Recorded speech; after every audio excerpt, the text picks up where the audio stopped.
We are the Adventist Development Relief Agency, and we've worked very closely with the Adventist Church.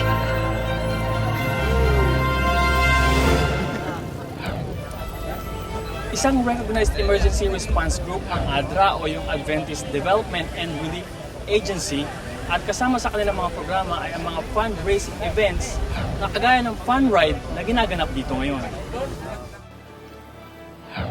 Sa suporta at kooperasyon ng kanilang mga partners ay isinagawa ng ADRA Philippines ang kanilang kauna-unang bike fundraising program, isang fun ride o biking activity na may temang Ride to Recovery, na sinalihan naman ng mahigit 30 mga bikers.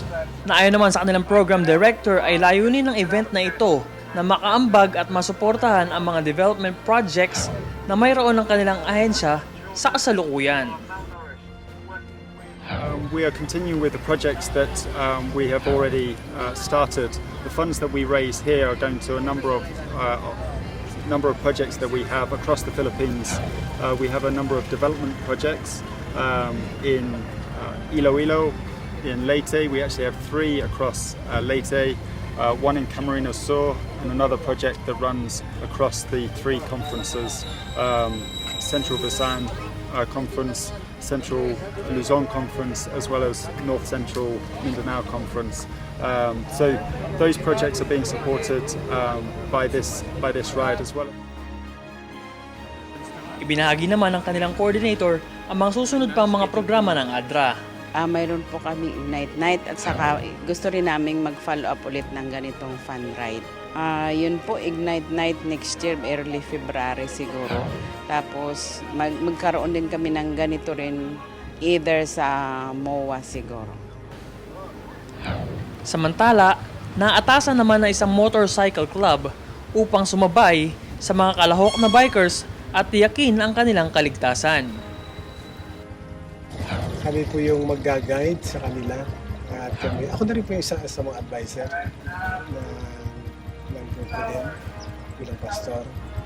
At nag-guide sa mga bikers na gagawin dito.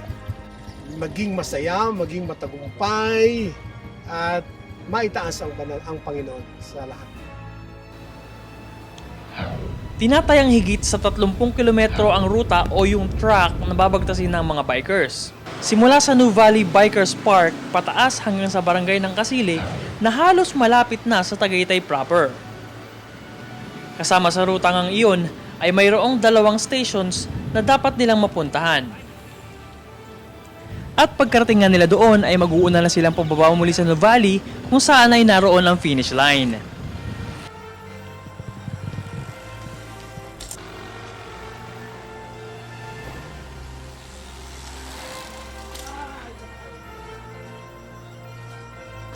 At sa pagtatapos nga ng biking activity na ito, ay naging masaya naman ng mga bikers. At sila ay nagdanais pang muling sumali sa mga ganitong activity. Masaya sapagkat first time ko nakasali sa mga ganitong events. Hindi ko inaasahan na akong number 1. Kaya salamat sa strength na ibinigay ng Panginoon. At looking forward sa another event na ganito. This event is Bike for a Cause, and I would love to help others. I feel truly blessed, and I would love to participate this event again. Tunay na saya nga ang dala ng pagsali sa mga programang kagaya nito na kung saan ay nakatuon sa paglikom ng suporta patungkol sa mga emergencies at disasters na magiging tulong sa mga taong makakaranas ng mga bagay na ito. At yan nga ang mga pangunahing layunin ng mga programang kagaya nito ng mga grupong kagaya ng ADRA. Glenn Estrito nag-uulat para sa Hope Today.